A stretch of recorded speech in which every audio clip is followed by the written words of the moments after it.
Fine the equations of the hyperbola satisfying the given condition.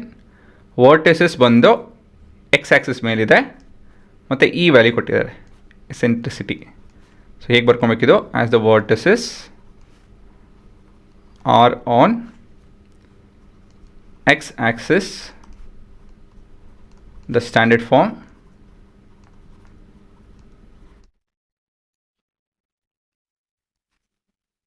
of hyperbola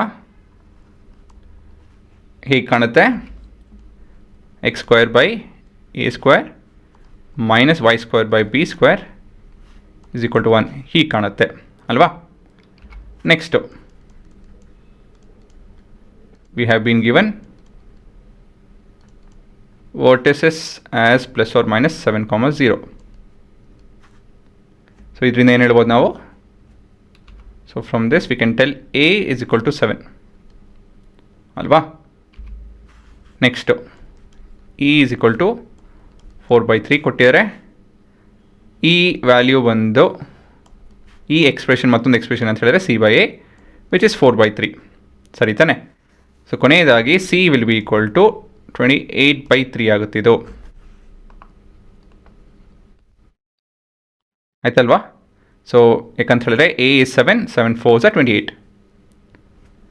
ಮತ್ತು ಮುಂದೆ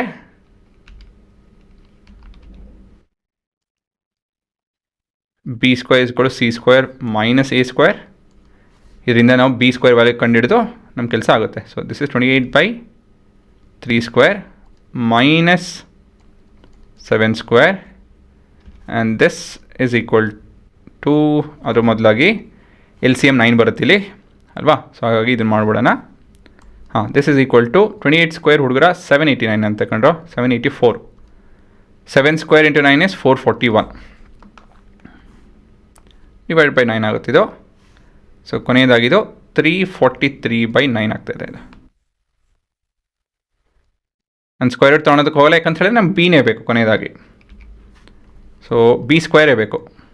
so the equation is x square by 49 minus 9 y square by 343. ನಮ್ಮ ಕೈಯಲ್ಲಿ b is b is 28/3. b square ಏನಾಗುತ್ತೆ 1/b square ಬಂದು 9/343 ಆಗುತ್ತೆ, ಉಲ್ಟಾ ಆಗುತ್ತೆ. ಇದು b ಸ್ಕ್ವೇರು 1/b ಸ್ಕ್ವೇರ್ ಅಂತ ಹೇಳಿದ್ರೆ ಈ ಥರ ಆಗುತ್ತೆ. And this is equal to 1. ಇದೇ ನಿಮ್ಮ ಉತ್ತರ.